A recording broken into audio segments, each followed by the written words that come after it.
I still remember the sickening crack as my wrist snapped against the basement stairs.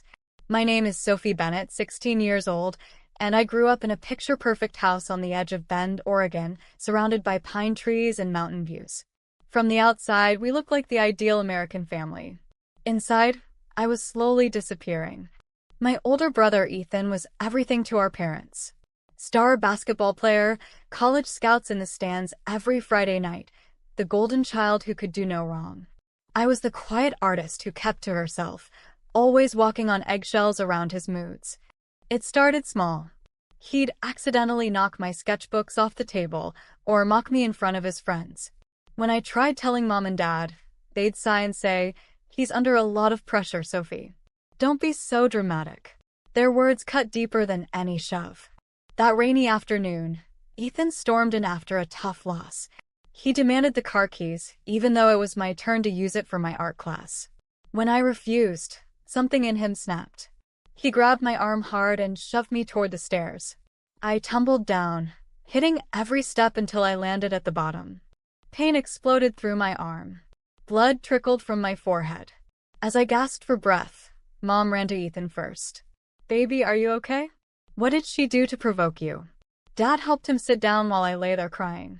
When I whispered that he pushed me, Mom shook her head. "This could ruin his scholarship chances. We need to handle this as a family." In that moment, something inside me finally broke for good. I was done being the scapegoat. That night, with my wrist throbbing, I took clear photos of every bruise and the growing swelling. I recorded a calm video walking through years of incidents and sent everything to Aunt Megan in Portland. She'd always checked on me during holidays and sensed the tension. 2 days later, while my parents were at Ethan's practice, Aunt Megan showed up with a caseworker from Child Protective Services. The evidence, my medical report from the ER, months of journal entries I'd kept, and the video, was impossible to ignore. Oregon law is clear about failure to protect a child. Ethan was temporarily removed from the home. My parents were ordered into mandatory parenting classes and family counseling. For the first time, they had to face what they'd allowed to happen. I moved to Portland with Aunt Megan. The city lights and the constant rain felt like a fresh start. Therapy twice a week helped me understand I wasn't too sensitive. I was a child who deserved safety. I enrolled in a new school, joined the art club, and slowly started smiling again. My parents have made progress in counseling. They've apologized and are working on themselves. We have supervised video calls now.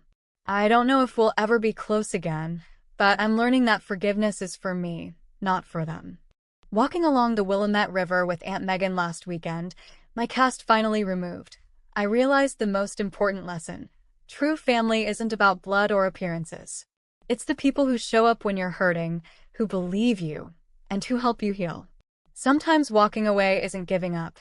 It's choosing to survive and grow. And for the first time in my life, I finally feel seen.